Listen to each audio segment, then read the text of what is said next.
Vocês vão ter que aguentar agora, tá? Se virem com isso.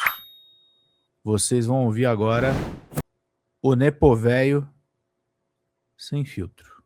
Esse testemunho. Então, disso daí, 0, 0, 0, 0. Que você contasse um pouco como é que surgiu essa história de filme sobre o Bolsonaro. Vamos pingar, gente! Qual foi teu papel? Eu acompanhei um pouco da história, mas queria que você falasse com o público. Primeiro de tudo, era um sonho, né?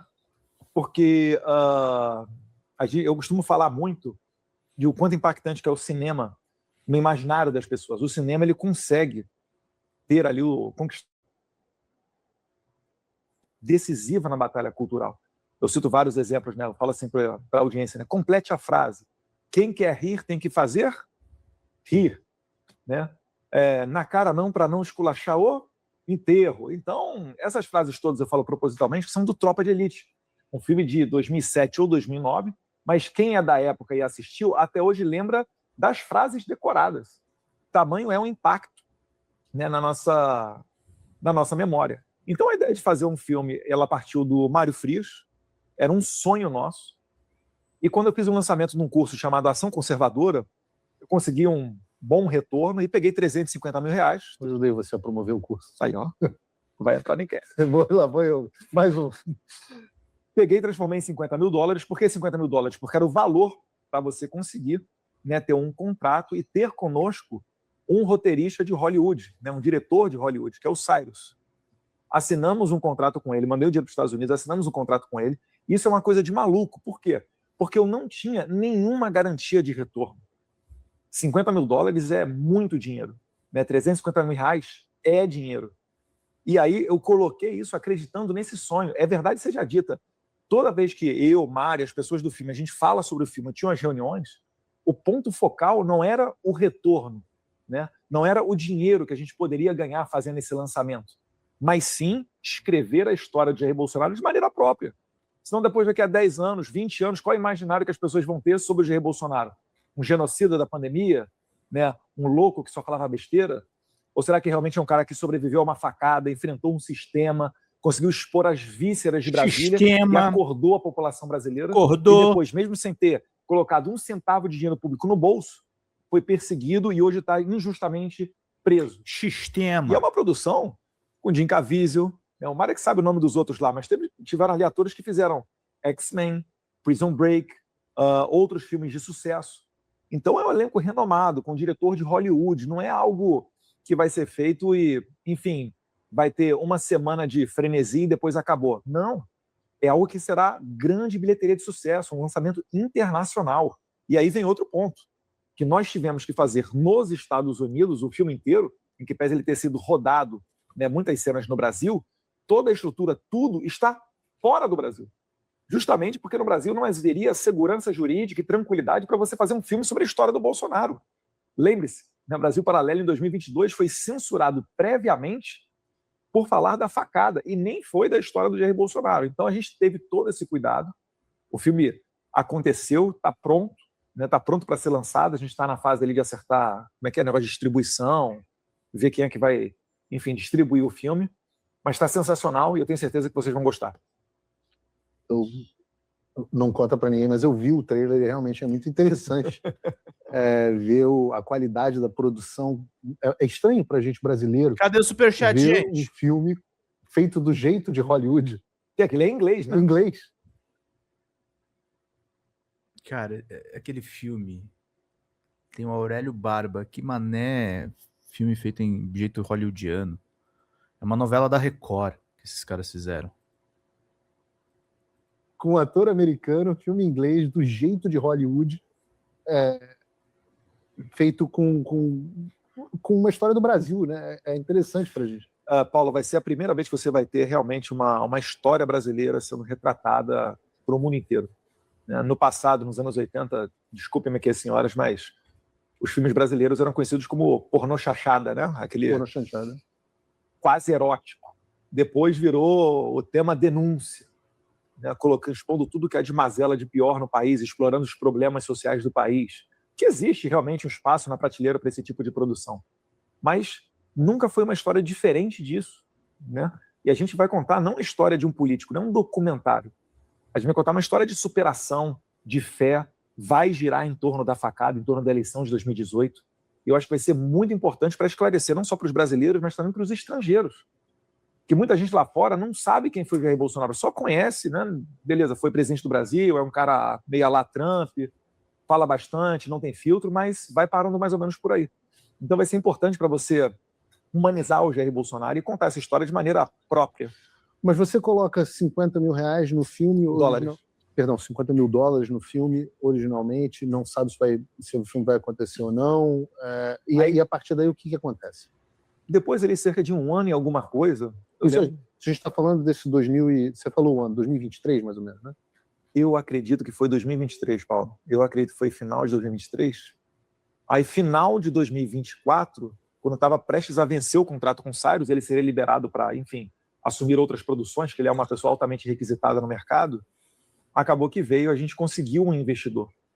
Né? Aí começa a história da Entre, tem outros investidores no filme também, mas é importante pontuar isso por quê? Porque, inicialmente, esse contrato dos 50 mil dólares, como o risco era inteiro meu, o contrato descrevia ali que eu seria o cara do filme, eu seria diretor... Eu quero chegar na história do produtor executivo, mas me explica o seguinte, então, a Entre entra ao final de 2024, pela primeira vez. Sim, sim. Essa empresa que... Vou ser bem sincero contigo, eu não sou o cara das finanças, tá? Eu sou o cara que assinou a cessão de direitos autorais e que, se porventura conhecesse alguém, poderia apresentar o filme para atrair investidor, como qualquer coisa no mercado de trabalho. A gente fez questão de fazer uma captação 100% privada, para não utilizar a lei Rouanet ou dinheiro público, para evitar exposição. E foi muito difícil conseguir investidores. Quase que eu perdi os meus 50 mil dólares. Por isso que eu falo que é um negócio de louco, que era um risco muito alto. E se você perdesse 50 mil dólares? Perdi, acabou. Você é uma das pessoas menos apegadas a dinheiro que eu já vi na vida, interessante. Às vezes até de menos. Pergunta para você, e o papel do Flávio? Como é que o Flávio entrou nessa história? O Flávio é muito semelhante a mim. Então, quem era o Flávio? Era uma pessoa que, se encontrasse algum investidor, né, poderia sugerir para que fosse investido no filme. Eu não sei exatamente quando, mas o próprio Flávio já falou isso, né? Ele conheceu o Thiago Miranda, e o Thiago Miranda acabou falando com o Vorcaro, trazendo o Vorcaro para captar para o filme. E não existe um contrato assinado entre... Quem é esse Thiago Miranda, Eduardo? Que a audiência não conhece esse Thiago Miranda. Ele é uma pessoa de Brasília, né? É um empresário, e eu não conheço tanto para falar sobre ele, né? Mas é um cara que vive nesse métier, conhece pessoas, né, milionários, etc. Então era crível que ele pudesse realmente trazer o investidor. E a gente não está falando de uma produção qualquer, tá? Eu não vou passar aqui exatamente os números, mas são alguns bons milhões de dólares. Eu falo dólares porque ele é todo produzido nos Estados Unidos. É um filme caro? Para os padrões de Hollywood, não. Até porque a gente está falando, né, das principais... É caro, sim. Jim Caviezel é a principal estrela do cenário conservador hoje em dia. Sim, é o maior nome da direita. É o cara que fez Sounds of Freedom, representou Jesus Cristo na Paixão de Cristo, trabalhou junto com Mel Gibson, né? Agora a parceria com outro diretor de Hollywood, o Cyrus. Pessoas do elenco, como eu falei, que fizeram X-Men, que fizeram Prison Break, que fizeram vários outros sucessos. Então, é um filme que, para quem não conhece, vai falar, esse filme é super caro. Não, para os padrões de Hollywood, não. E ainda assim, o que eu sei é que não conseguiu se captar tudo aquilo que o projeto inicialmente previa. É por isso que o Intercept acaba metendo os pés pelas mãos. Na ânsia de falar um grande volume de dinheiro, ele solta uma matéria, filme do Bolsonaro, 160 não sei quantos milhões de reais. Bota em reais para preencher, né, para dar ideia de bastante volume. E depois, logo na sequência, já tem que ser desmentido e falar que não captou isso tudo. Né? Não chegou-se, até onde eu sei, não chegou-se nem a metade disso. Mas, enfim, o filme foi feito, a sua pergunta era... Não, eu perguntei a respeito do papel do Flávio, quero perguntar a respeito do seu papel. Você falou que o papel do Flávio é muito semelhante ao seu. Uhum. A Intercept publicou agora nesse final de semana uma reportagem dizendo que você é produtor executivo e que tem controle sobre gestão financeira. Mais um erro do Intercept, que eles se apoiaram no contrato original. O que você quer dizer com o contrato original? Que era um contrato provisório. Eu botei 50 mil dólares e a gente arriscou. A gente não tinha garantia nenhuma de que a gente fosse fazer o filme. Quando veio um grande investidor que falou, não, calma aí, agora o negócio ficou sério, agora a gente tem condição de contratar as estrelas e fazer o Dream Team de um filme realmente sensacional. Então a gente precisou mudar o contrato. Porque você não vai fazer um filme com Jim Caviezel... Vamos pingar, gente, 50 mil dólares.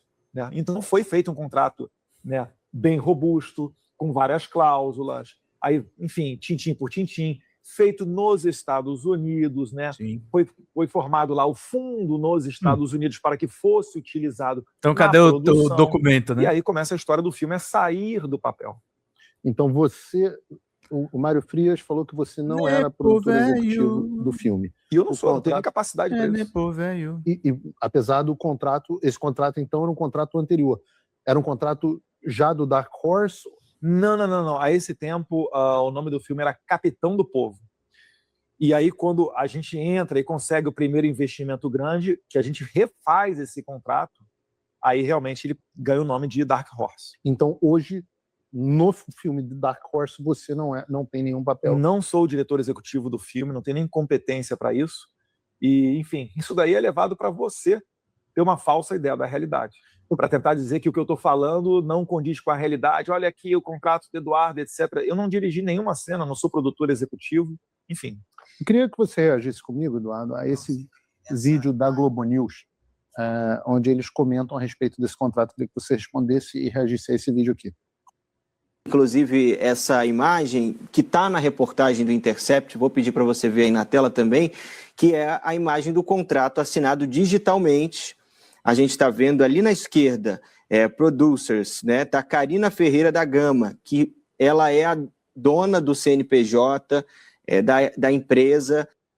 Essa Karine Ferreira da Gama... Ela é a produtora da Go Up. Produtora da Go Up Entertainment, né? Produtora do filme. A gente tem a assinatura digital de Eduardo Bolsonaro e também de Mário Frias. É importante destacar que, embora a data conste como 26 de novembro de 2023, essa assinatura de Eduardo Bolsonaro é formalizada no acordo no dia 30 de janeiro de 2024. Mesmo assim, 30 de janeiro de 2024, gente. A gente está falando aqui de 2 anos atrás, antes ainda de Eduardo ter se licenciado do cargo de deputado e de ter sido cassado. Portanto, é o que nós falávamos agora a respeito das suas explicações e como ele começa a dar essa argumentação a partir dos fatos que vêm surgindo. Esse é o que eu falei. Esse é o contrato antigo, o contrato provisório. Assinado em 2024. Então... Tá vendo? Final de 2023 início de 2024. E entre participações e o Thiago Miranda... É no final de 2024. No final de 2024. Foi a partir daí, inclusive, que o Flávio conheceu o Daniel Vorcaro. Foi por causa do filme. Foi o Thiago Miranda trazendo o Daniel Vorcaro para ser ali uma pessoa que captasse, que indicasse pessoas para o filme. Porque aquele tempo, se você parar para ver, o cara só se ele fosse muito louco para querer, enfim, investir no filme do Bolsonaro e se aproximar de nós, porque a gente não tinha o que oferecer. Então Vorcaro não quis investir no filme? Eu não sei exatamente como é que foi a tratativa, Paulo, mas assim, eu tenho certeza que não tem nenhum contrato direto com o CPF Daniel Vorcaro ou com o CNPJ Banco Master. E daí vem o CNPJ da Entre. E daí vem a confusão da mensagem do Flávio dizendo que há um contrato e dizendo que há dinheiro do Vorcaro e da posição da produtora de dizer que não há um contrato e do próprio Mário Frias dizendo que não há um contrato e não há dinheiro do Daniel Vorcaro. É uma interpretação, né? Porque hoje em dia o que acontece? Se você as conversas dão conta de que o Vorcaro tinha pelo menos muita influência na Entre. Se não me engano, a Entre foi liquidada ou não? Eu não sei. Eu também não sei. Mas enfim, as conversas ali do dono da Entre, acho que é Antônio Carlos Freixo. O Freixo é fácil memorizar. Ó. Olha o francês mandando nessa história. As trocas de mensagem não conta de perceber que pelo menos muita influência o Vorcaro tinha na Entre. E aí, enfim, cada um fala uma coisa. Mas o que eu estou te afirmando é que, tecnicamente, não tem Daniel Vorcaro assinando nada com o filme. Não tem o Daniel Vorcaro ou o Banco Master, melhor dizendo, assinando nada com o fundo ou com a produção. Isso não existe. Isso não existe. Isso é importante porque há um descasamento de versões, né? O Flávio tem se posicionado dizendo que há um contrato com o Vorcaro, que há uma entrada com o Vorcaro, a produtora está dizendo que não. Acho que agora me parece um pouco mais claro. O Flávio está assumindo uma posição como se a Entre fosse do Vorcaro.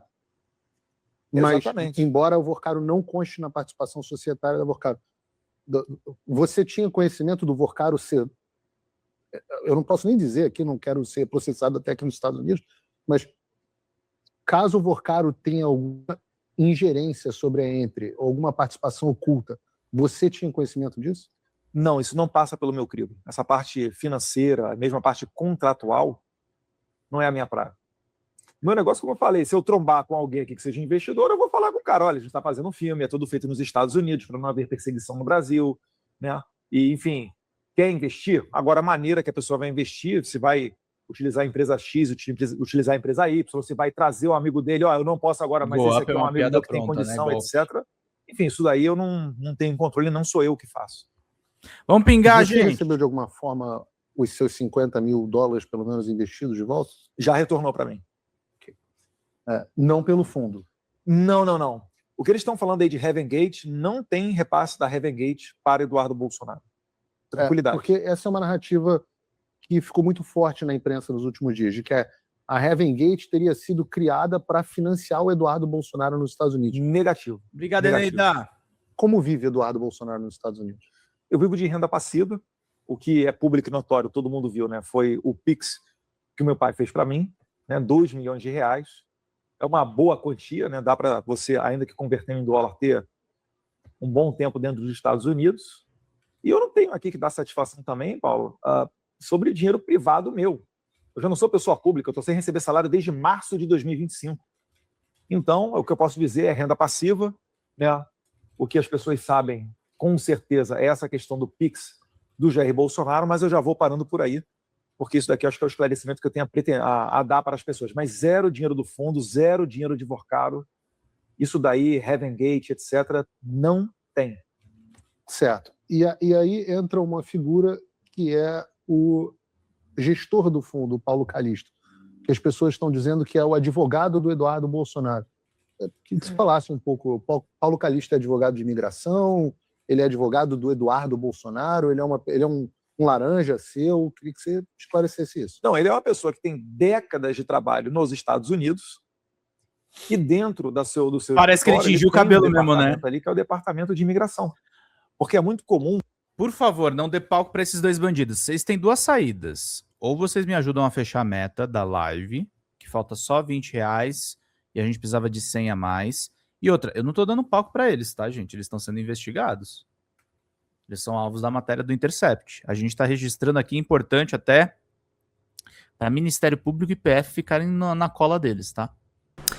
Fala, galera da Folha TV, não se esquece de se inscrever aqui no nosso canal para assistir programas como Folha Notícias Manhã, Folha Notícias Noite, o nosso Folha Entrevista e o nosso Barzinho das Meninas. Muitas coisas bacanas a gente acompanha por aqui e a gente precisa muito, muito do apoio de vocês para nosso trabalho jornalístico, investigativo, de curadoria de conteúdo, com vocês ajudando no nosso Pix, folhademocrata@gmail.com, ou mandando superchats, valeu demais, e os recursos financeiros, tornando-se membro do nosso canal, no nosso curso de jornalismo básico, para você ficar muito bem informado a respeito de tudo.